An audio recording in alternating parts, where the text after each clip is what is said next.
today we're going to go deeper into the understanding of the implicit and explicit connections between Machiavellianism, including the core ideology of Machiavelli, and representations of mafia criminals, especially those that originated from the Godfather novel or followed the example, trying to repeat the success, the enormous success that the novel and the films on the Godfather had during the 1970s, 80s, and 90s. So I added this page to the class wiki called Strictly Business. It's a short page, just a series of short quotes, and I will illustrate the meaning, the significance of this page. Then I'll go back to one of the points in the page for week 1, where I provided what I call personal examples for the inspiration for this class. It will be examples of minor acts of dishonesty or small crimes, and those examples will come with a discussion. The key point being, are these acts Machiavellian or not? What does it really mean to be Machiavellian when we analyze, examine the works of Machiavelli, trying to go beyond a simplistic view of Machiavellianism? Because let's be frank, if every time someone cheats, lies, or does something immoral or dishonest or even illegal to advance their goals, if that's sufficient to be labeled Machiavellian, then what great genius do you need to assert that? Because every 2-year-old will do that, right? And is Machiavelli's contribution to the intellectual history, to culture in general, not just political science, to be reduced to a radical statement, meaning that he simply had the courage to say that sometimes people cheat, lie, and are dishonest? And the only novelty would be that instead of resorting to moral condemnation, he issues some kind of apologetic statement. Clearly, that's not the case. There must be more to this. And we have to, of course, call unto our powers to interpret the text, because the Prince is not, as you will see, a regular treatise. It's not systematic, sometimes can be very clear, sometimes it can be deceptively simple. Because, of course, you find, let's say, multiple examples of political murder in The Prince. But does it mean that Machiavelli recommends political murder as a strategy that is valid, appropriate, and legitimate in the political arena at all times? Not at all. And it's easy to read superficially into the pages of Machiavelli and extract a distorted idea, which is what has happened more often than not, and that's why any behavior that is not moral, honest, upholding the legality of behaviors ends up being defined as Machiavellian. What we will explore in this class is that there are only certain kinds of situations where you can play a Machiavellian game. In other situations, you can cheat, you can lie your way into the outcome you desire, but you're just a loser. You're not being Machiavellian. You're not being particularly smart, right? You're just trying. You're trying to get an edge over other people, but you cannot be defined someone who has a particular smartness that is applied to these behaviors. After that, if there is time, I'll have a second short discussion, otherwise we'll do it next week. And before the end of the class, I will show you at least one scene, a sequence from A Bronx Tale of about 10 minutes, because that's where you find lines in the script directly inspired by lines in The Prince. So there you see the perfect encounter between mafia fiction and Machiavelli, whereas in other instances there is just an implied connection, or any connection that we have to unpack ourselves.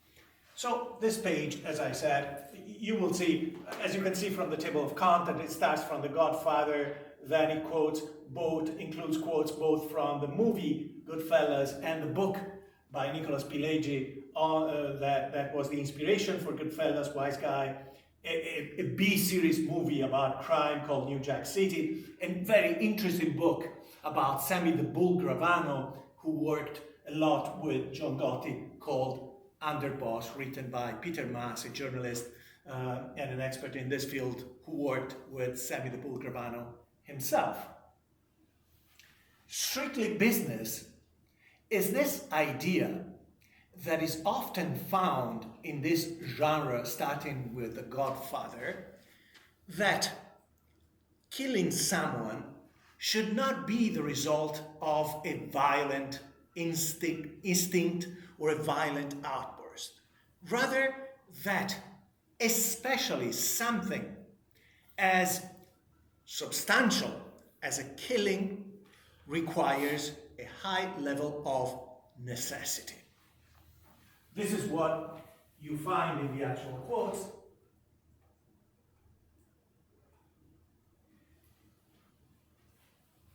Right? Don Corleone, Vito, the head of the family, has been shot and seriously wounded. And you have this conversation between Tom Hagen, who is a stepbrother to Michael, and also an attorney who acts as the consigliere, as the strategic counselor of the family, and exactly in his role, he talks to Sonny, who's the hot-headed older brother of Michael, someone who is prone to violence, someone who's not able to control himself.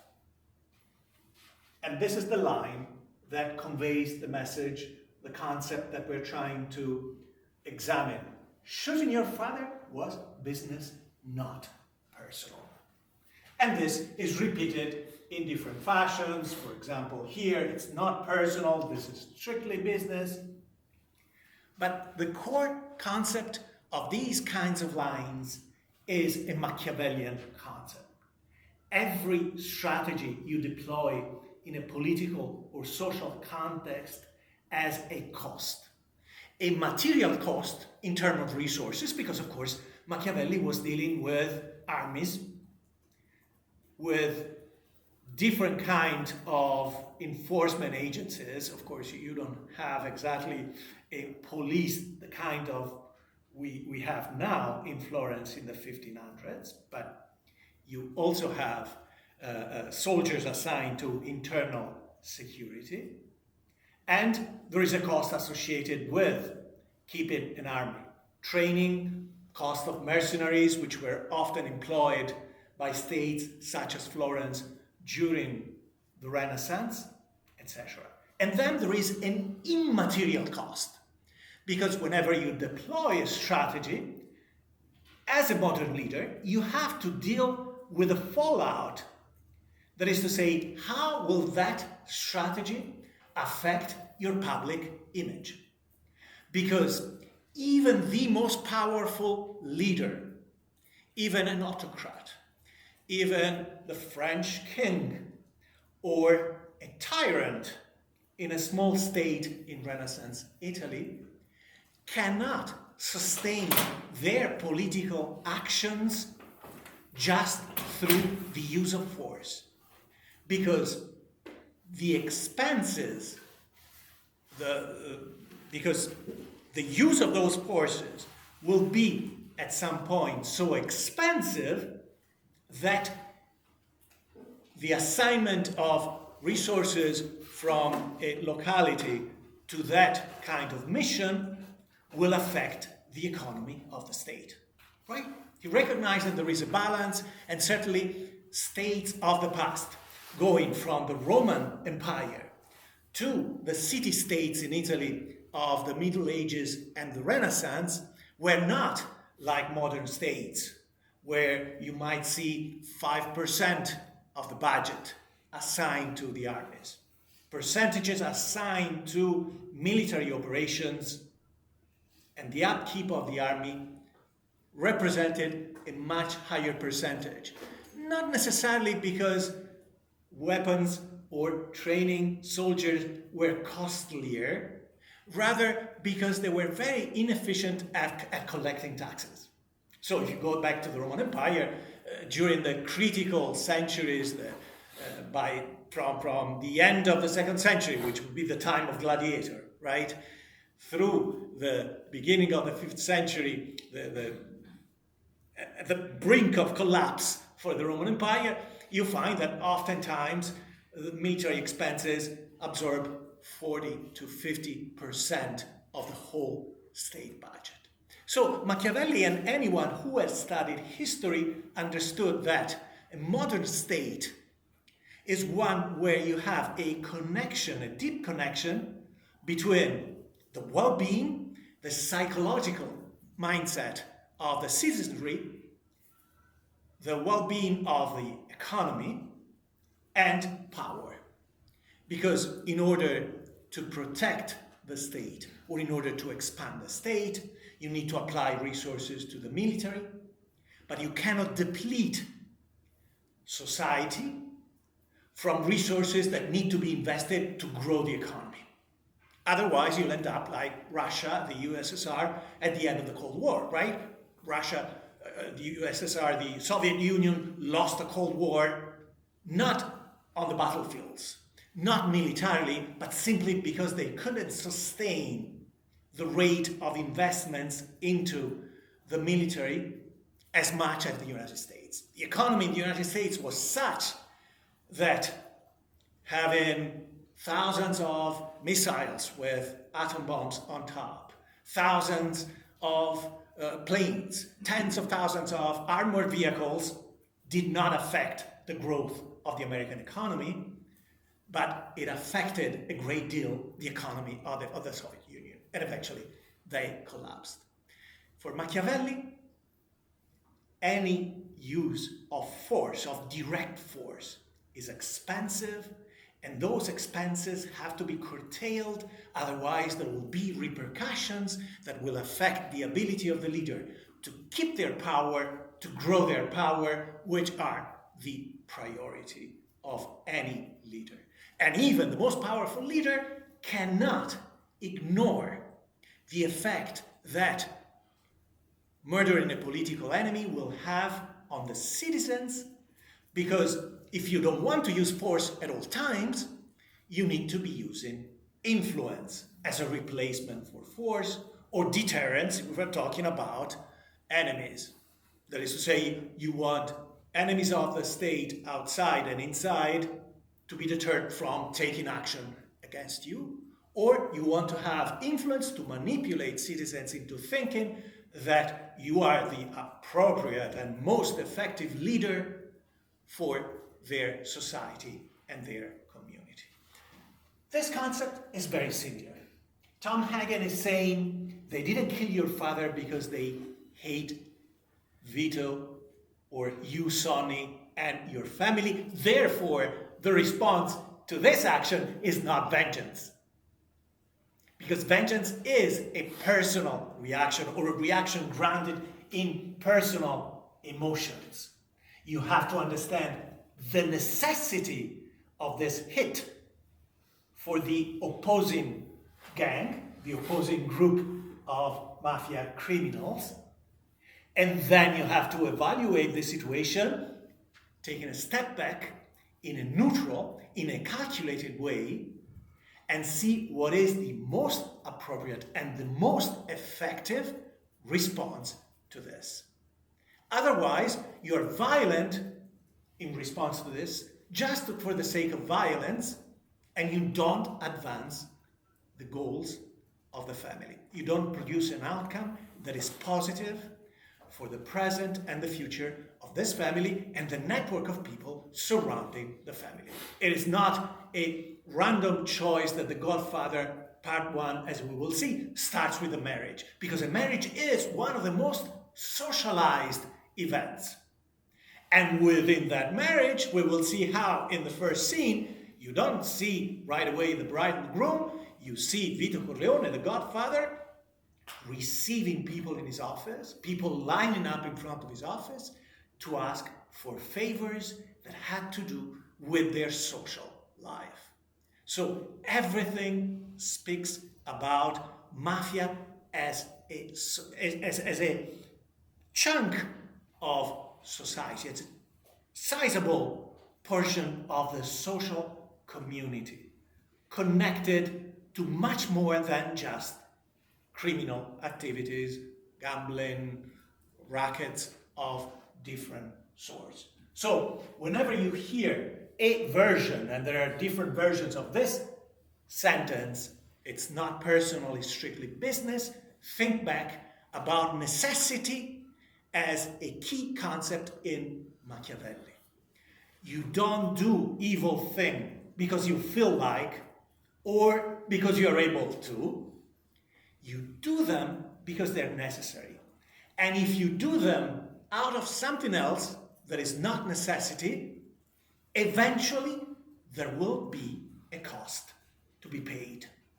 Which is also the reason why criminal organizations, not limited to the mafia or the Camorra or the other organizations you can find in Italy, but other countries as well, criminal organizations are able to be active, be successful in their business for periods of time that often spans decades.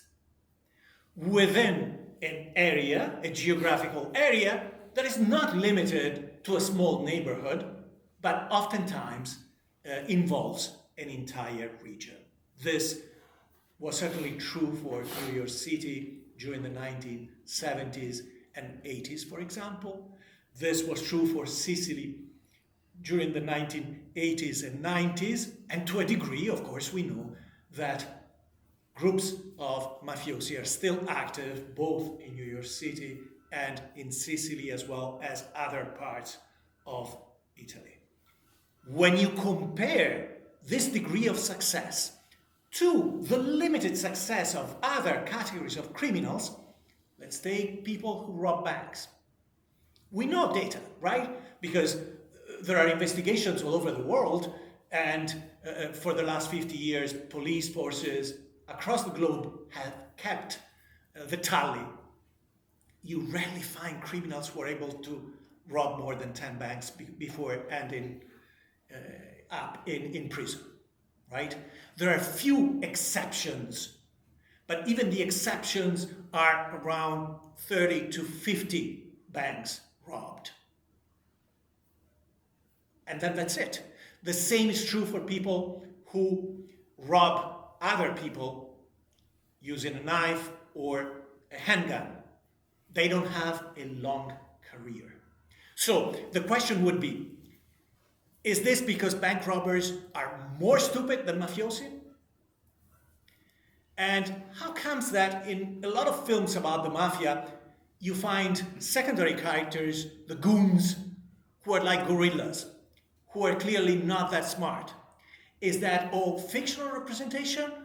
No. If you go see the documents, the transcripts for mafia trials, you often find that the lower levels, the members of the mafia at the lower levels, are not particularly smart.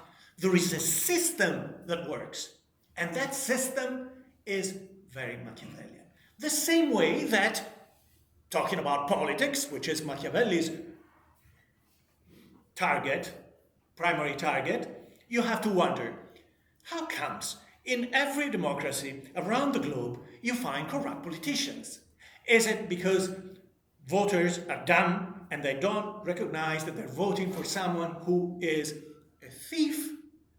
Is it because people who are immoral and dishonest and corrupt have this aspiration to enter politics? It cannot be.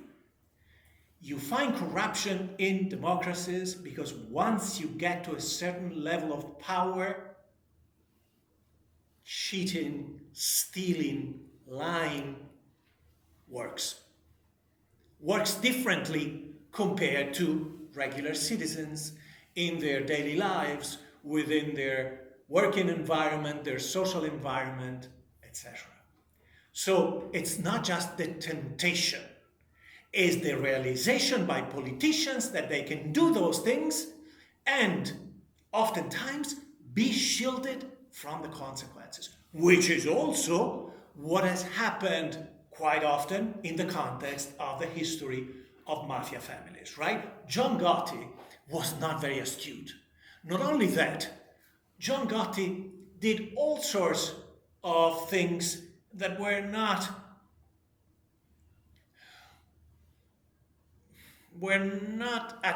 really positive for his own organization. He was addicted to gambling. He would sometimes beat people, but you know what? He was brought to trial several times before he was finally put in prison and managed to get hung jury or a clear verdict, because there was a system that protected him and shielded him from the consequence. And this is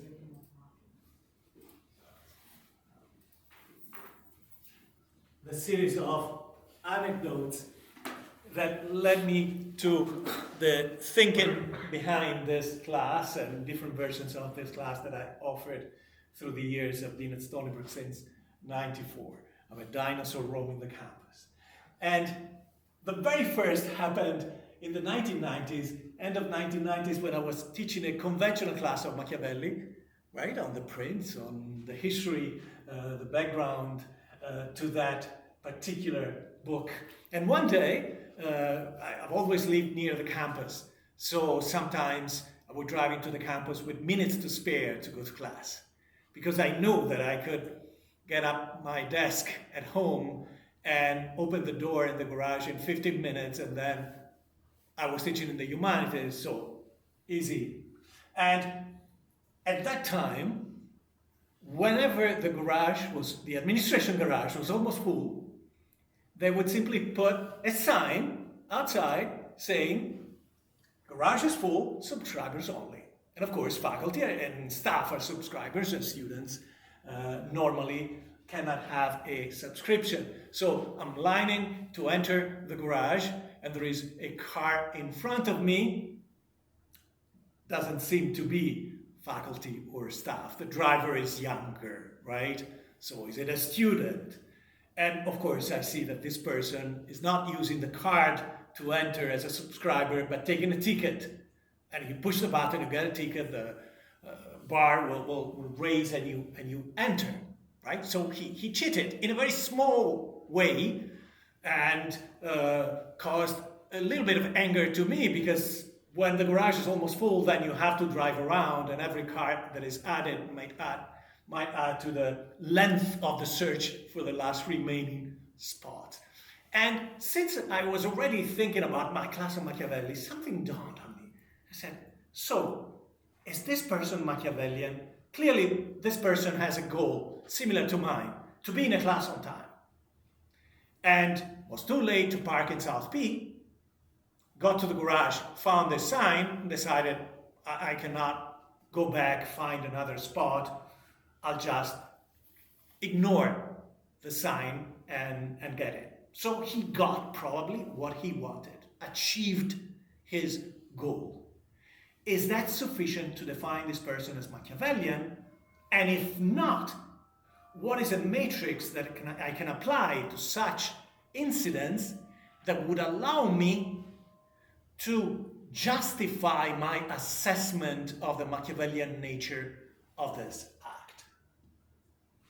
And this, in a Machiavellian fashion, is about two things: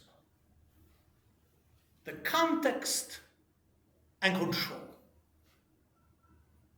The context is very important to Machiavelli, because Machiavelli doesn't offer universal strategies, universal recommendations or rules about political operations.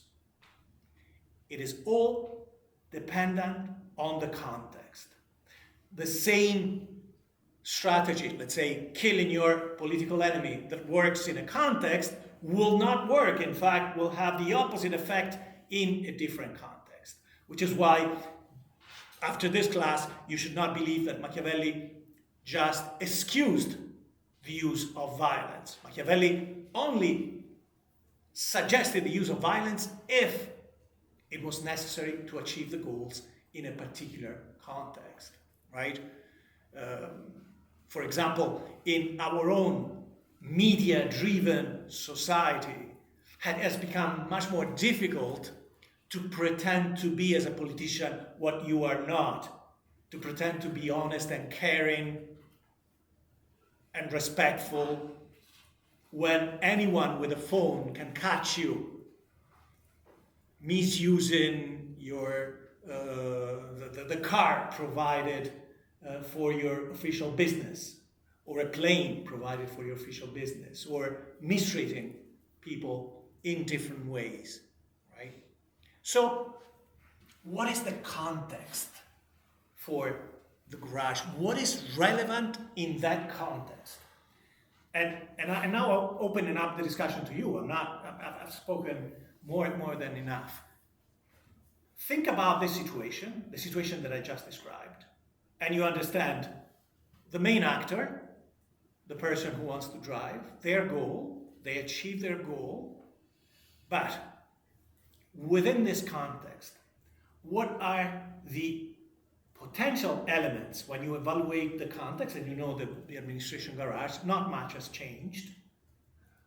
I'll tell you what changed later, but what are the elements that can influence the outcome of this action? And if we can do this, then we can start talking about control.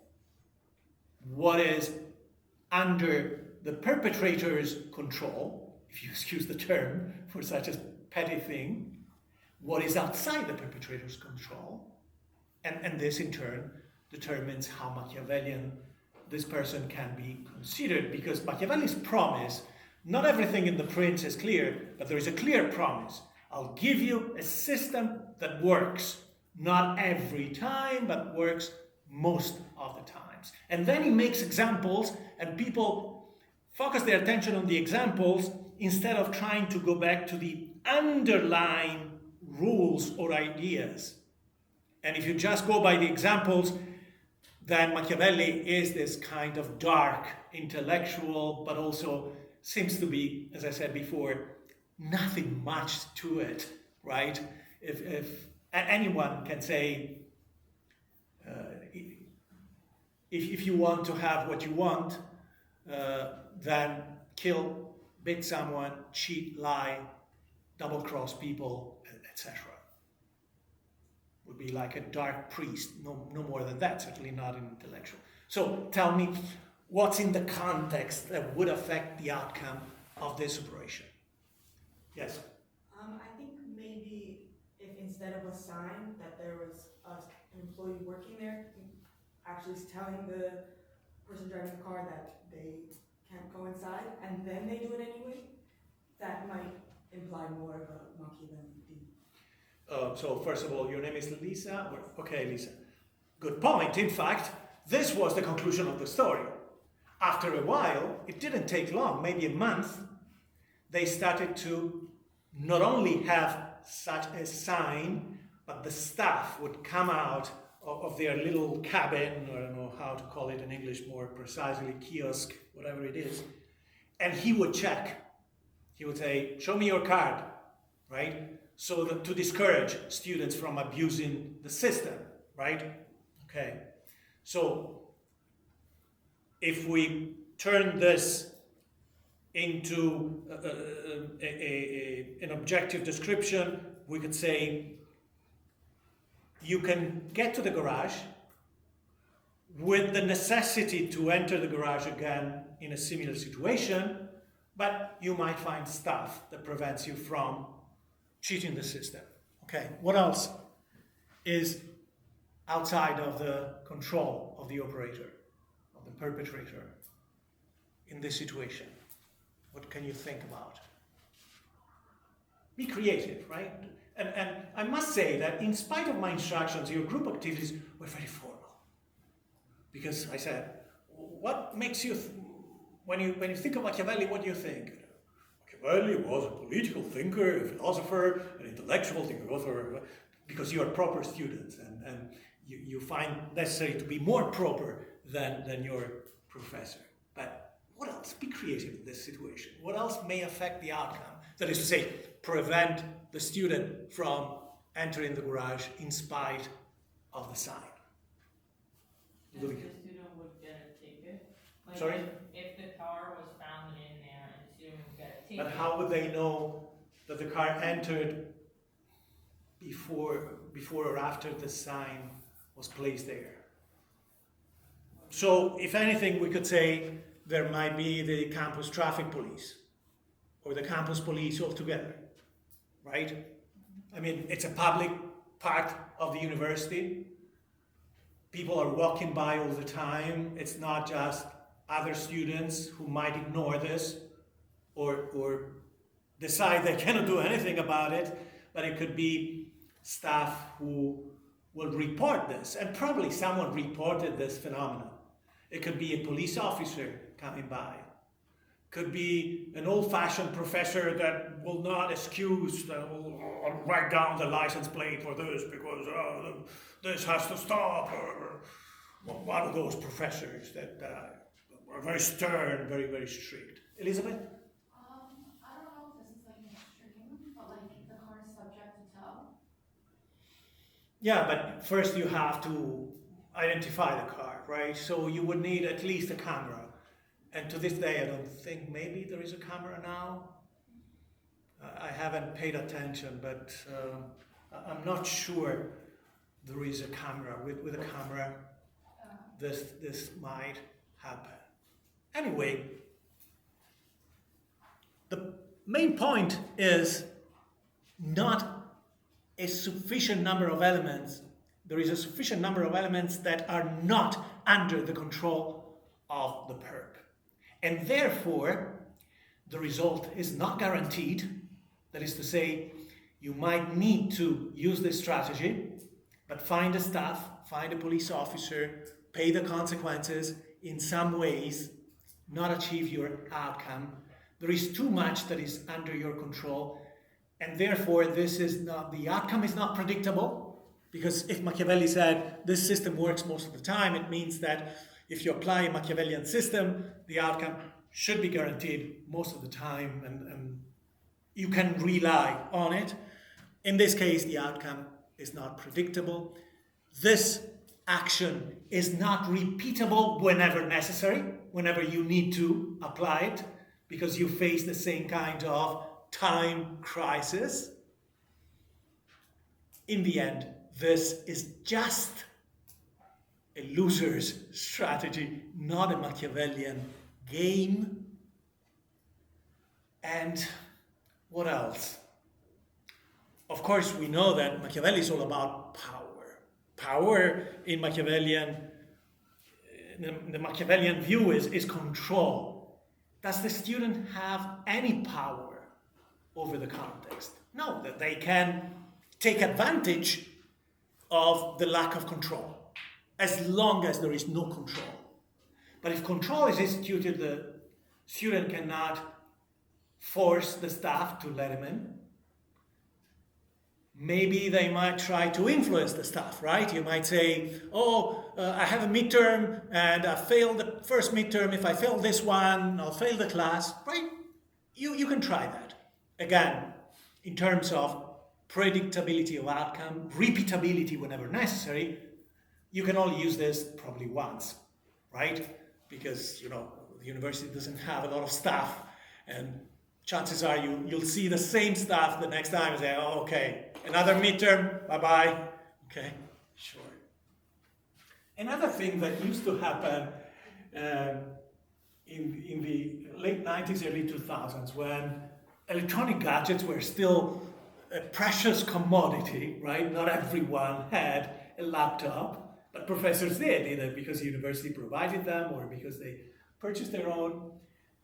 You would hear people complaining that they left the office door open, they went out, they went to the restaurant, went to see a colleague, and someone would walk by and steal their laptop. In fact, I remember that somebody I knew in anthropology was forceful enough, that anthropologists go out in the field, so they're not just pure intellectual. So Elizabeth came back to her office. There was someone there getting the computer. She closed the door from the outside and held the door while calling for help, and had this person reported, if not downright arrested. Okay? So someone walks by an open door office, sees a nice laptop, takes the laptop and runs. This is classified as an opportunistic crime, or crime of opportunity. You can read the Wikipedia article, which contains all the elements of criminology about this. Sometimes you can read, we're not a class of criminology or law. You can rely on this article if you're curious. The information is accurate, the basic information is accurate, right? And there are all kinds of situations where you can find a crime of opportunity being played out. It's a crime that was not planned, but someone saw the opportunity to get out of the situation with something valuable, and they did. Once again, I want your help to establish in this context what is being controlled by the perpetrator, what is out of the perpetrator's control, and therefore is the outcome, getting this laptop, predictable, repeatable if needed, right? Repeatable doesn't mean that you go out and you take every single laptop. But if you need a new one 2 years later, can you rely on this strategy instead of going to Best Buy? What do you say about this particular situation? Elizabeth? I would say no, because it's like a criminal offense. Oh, this time it's not a petty action, right? It is a criminal act. But Machiavelli would say to you, Elizabeth, you live in an ideal world. Because in the real world, there are people who do this all the time. That morality by itself, your mother telling you to be a good boy, is not sufficient to make you act like one, right? So, and here we go to another core idea in Machiavelli. Morality is a nice thing. Machiavelli did not object to that. Machiavelli had a pragmatic approach whereby you have to wonder, is morality a factor in this context? And if it is, show me how it factors into the actions that took place in that context. And yes, morality can be a deterrence for someone who have internalized a moral compass, right? And sufficient, you might say, such a nice laptop, and no one is around. But then you stop normally and you go on and you say, oh, lucky whoever has that kind of laptop, and one day I'll be able to have one myself, or someone will give it to me as a gift, right? But, so the fact that it's a crime can only be a deterrence if the psychological profile of the perpetrator allows that, right? Not to mention that if you take crimes in general, you know that contrary to what you see often in films, especially films of the past, a crime is not a lucid act. A lot of criminals operate while under the influence of alcohol and drugs. And this reduces their inhibition, right? So it's not sufficient to say, but you know that you'll go to jail. You know that this is your second offense, and therefore instead of 5 years, you'll do 10 years this time around, etc. So what is under or outside of the control of the perp who steals the laptop in this situation? Imagine humanities, right?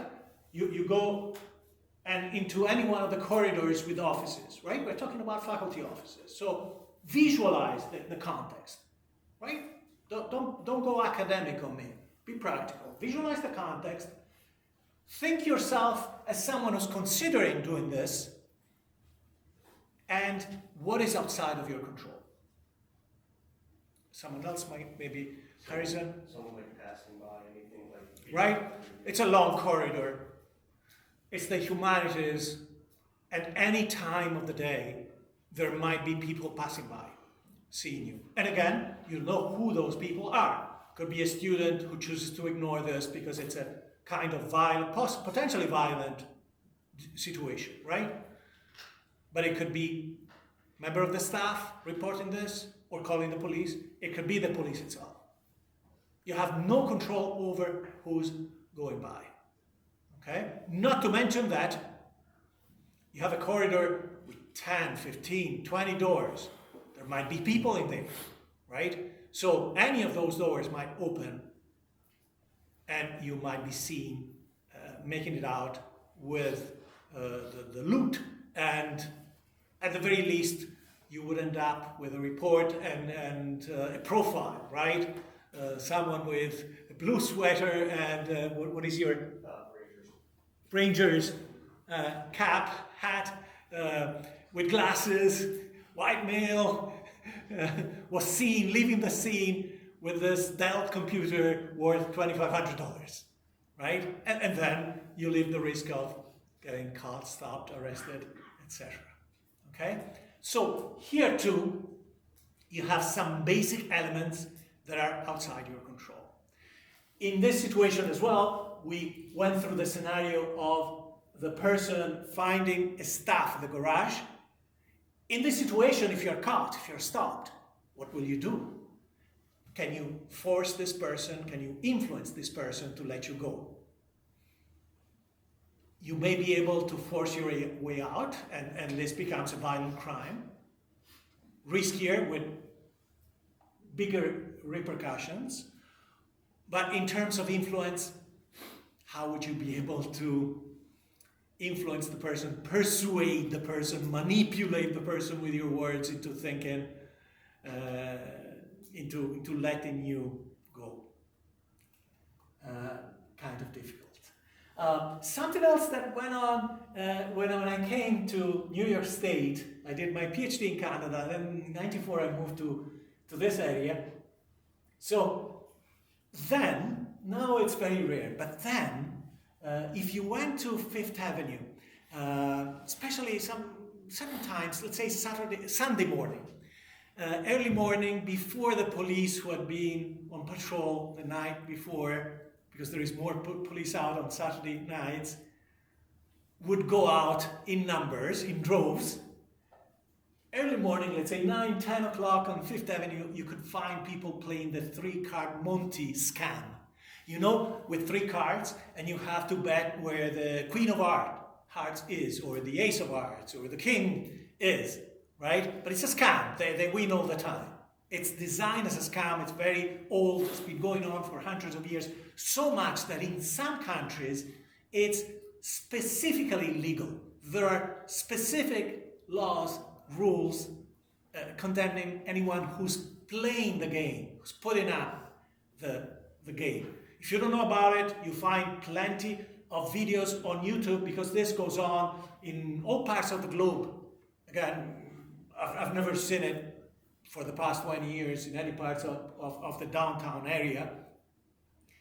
But I was extremely curious when I found it, and of course I stopped and observed, which can be dangerous because the person playing has accomplices around. And those accomplices double as guards.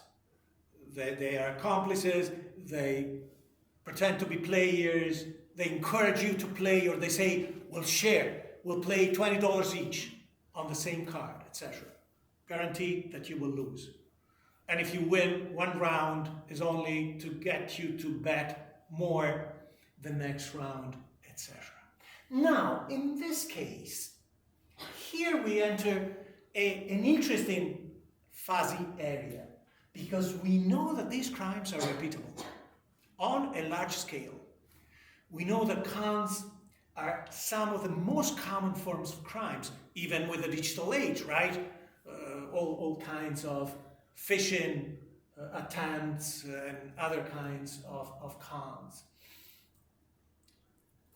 We know that in the case of con people, con criminals involved in con games, that they can have a relatively long career. Could be a few years, could be 20 years, could be that some of them never see the walls of a jail. So there must be something about this that makes us think of a system, okay?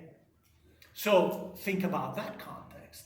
Someone playing a con game such as a 3-card Monte, outside of a supermarket, outside of a pub, on a sea resort in Europe.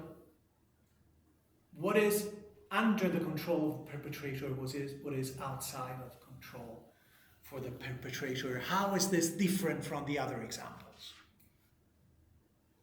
Again, use your mind, be creative. Try to put your thinking cap, not your academic cap. Is it A, B, C, or D? We're talking about the card game? Yes, or any kind of con you may be familiar with. There are plenty that can be played in public places, right? You go to Barcelona, and years ago you would find people playing the con game called the Ring. You're walking, someone pats you on the shoulder and says, Miss Ludovica, you've lost your ring. You've lost this ring. And of course you say, oh, no, this is not my ring. Oh, are you sure? This is very nice. This is someone's ring, but oh my God, they'll be distraught when they find out they've lost it. Now, I have to go to work. But you're a tourist, right? Why don't you keep it and go to the police and return it so that this nice person, this might be an heirloom. There is some value, clearly, because I can see it's precious, but there must be some personal value attached to it. And I insist enough. I've selected the right target, and you say yes, right? And then I walk away, because cons are elaborate games, right? What is the difference in classical terms? What is the difference between a con and a crime? A con man and a criminal. The criminal takes your money. The con man, finish this for me.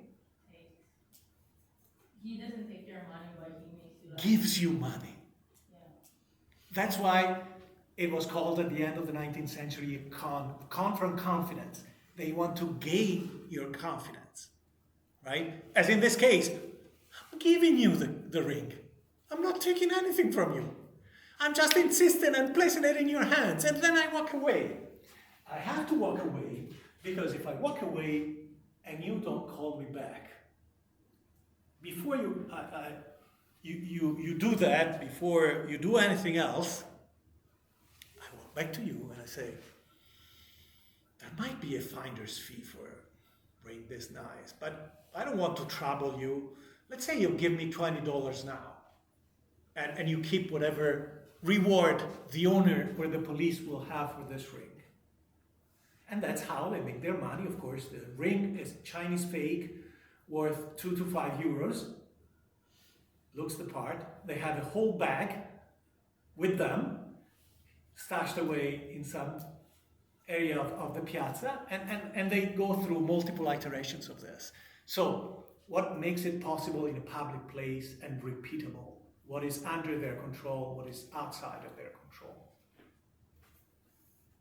We had like something similar in Sicily, in which like a little girl used to come to whoever, saying that she was hungry and she didn't have any food. So a lot of people were trying to either give her money, or like when we learned what she was doing with the money, we were like, okay, come, we'll buy you food. Every time we would say that, it was a no.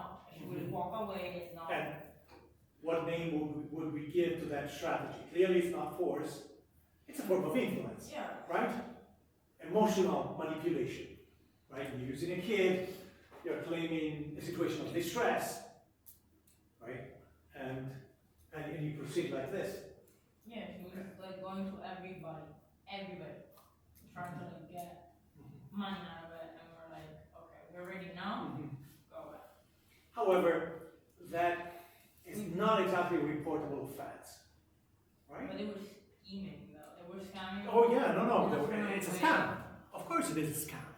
Absolutely it is. It's also a crime against the kid sometimes, right? Because the kid is being exploited. The kid might be doing this under duress. If they don't bring home at the end of the day $100, they'll be beaten up, etc. But in terms of criminality, it's kind of elusive, right? What else can you tell me about a con game played in a public place? Elizabeth? Like a con can't like guarantee who they're gonna lure in. Right, yeah.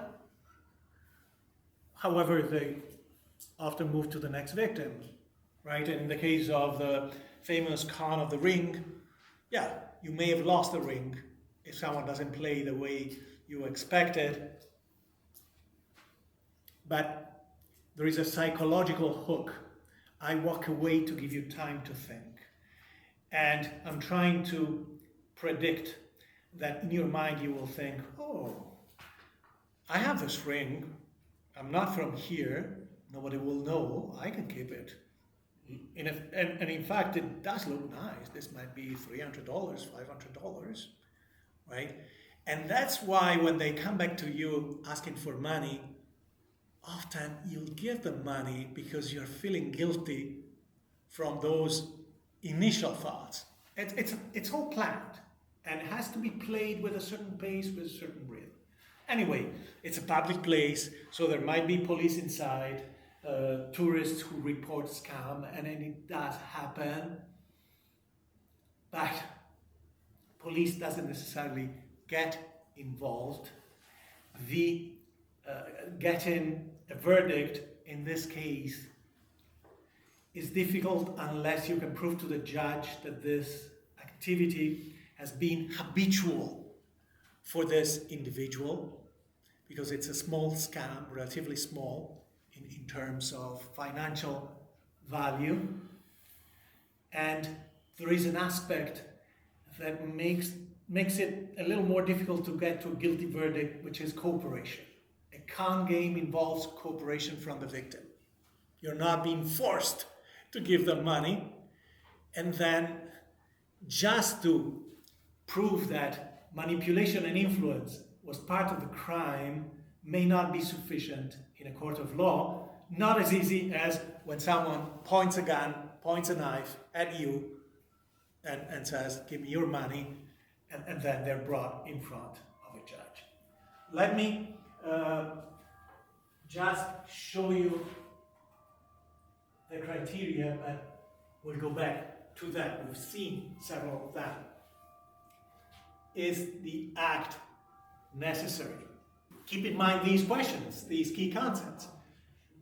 When something that is immoral, dishonest, or illegal is done, Machiavelli would ask these questions, or the Machiavellian system would require to consider these elements.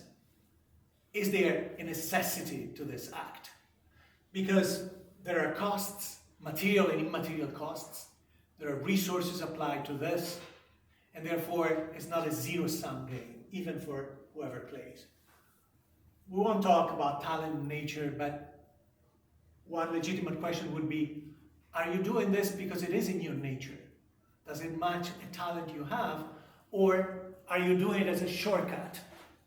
You don't want to work your way to a laptop, and you get a laptop that you find around. That's not being Machiavellian, right? It's being lazy.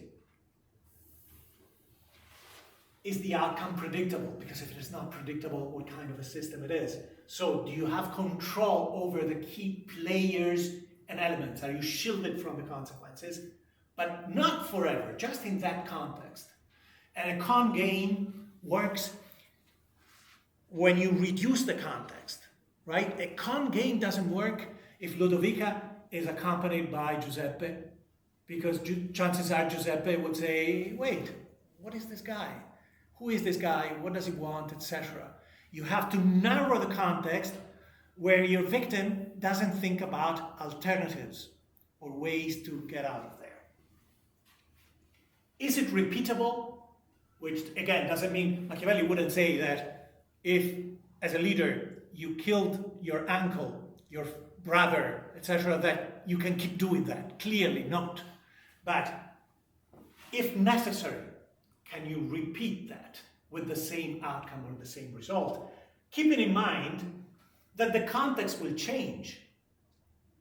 Why is it that you cannot repeat bank robberies unless you constantly move? And a lot of bank robbers from the 1980s and 90s would do that, right? Because if you start robbing banks on Long Island, let's say Suffolk County, which is already big enough, what are the consequences? After the second or the third, more police cars patrolling around banks, right? And it becomes more difficult. The context changes. The same action that was successful once may not be successful again. You have to consider the context. In the context, your level of control may have changed. And that's one of the consequences, right? Let's say a serial killer. The more people are killed, the more resources will be applied by the police to catch this killer, if they recognize a modus operandi, a pattern, right? Serial killers are a strange group, and we know that there are serial killers that were never found, never arrested. But you understand what I mean. And finally, let's watch the most clearly Machiavellian of our movies, and we'll watch this sequence today, and then we'll talk about the film next week, and we'll watch more scenes. A few words about the film, about the plot, in case you haven't seen it. You have at the beginning of the film, as we'll see, a child named Calogero. Then he will be nicknamed C, who witnesses a terrible act of violence. Someone being beaten up, someone else killing the person who was beating up the victim. He lives in the Bronx in a social context, the time in 1960, where even a child understands through the reactions of his family that there are things that you keep for yourself. So he doesn't identify the killer in a lineup when asked by the police. The killer is the local mafioso, a member of the mafia, a low-level member of the mafia, who's the protector of the neighborhood, the point of contact for a mafia family for that neighborhood. His name is Sonny. At the time of this scene, Calogero is 17. He has established a friendship, a sincere friendship with Sonny the mafioso. Sonny becomes kind of the second father. His father is the bus driver in the scene, Robert De Niro. Lorenzo, of course, honest citizen, but someone who understands these social dynamics, that there are things that even an honest person cannot do, such as report a mafioso to the police. And the mafioso, Sonny, becomes kind of a mentor, someone who provides additional guidance about life.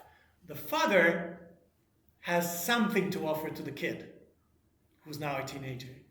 And the mafioso has a different kind of leadership, more ambiguous, powerful, and dangerous. And this is a series of scenes that are all inspired, informed by Machiavelli's texts. So the conversation about love and fear, where love is influence, manipulation, or even deterrence, immaterial force, and fear is deterrence, because deterrence is based on the availability of violence and violent means and force, get played out in this confrontation with the bikers. Of course, think about the context, 1960. These are not the bikers you find outside Tara Inn in Port Jeff Station, who are lawyers and notaries and shopkeepers. These are the whole-time bikers involved in violent activities. And instead of resorting to a frontal attack, there is a gradual series of steps from non-confrontational to violence, which characterizes this confrontation as a test, see how the bikers react, and a trap, because while the bikers are given an opportunity to play nice, get a beer and get out of there, the others are getting ready, people are being summoned, and they're ready to step in from the back at a moment's notice when Sonny calls them in. A lot of the elements of the class are in this scene. As I said, the idea that you have family values that are authentic family values, in this case represented by Robert De Niro, but even when you look at the relationship between the mafioso and the kid, there are some elements that may be seen as positive, a certain kind of mentorship, a care that is exercised. At the same time, there is violence in that environment. And when you take a character like Sonny, or later on Michael Corleone, there is both the desire to be a good guy, an inspiration, a father, a model citizen, and the impossibility of being so, because there is a game to be played that will require, sooner or later, the use of violence to achieve a goal that could not be achieved otherwise, and hence the element of necessity.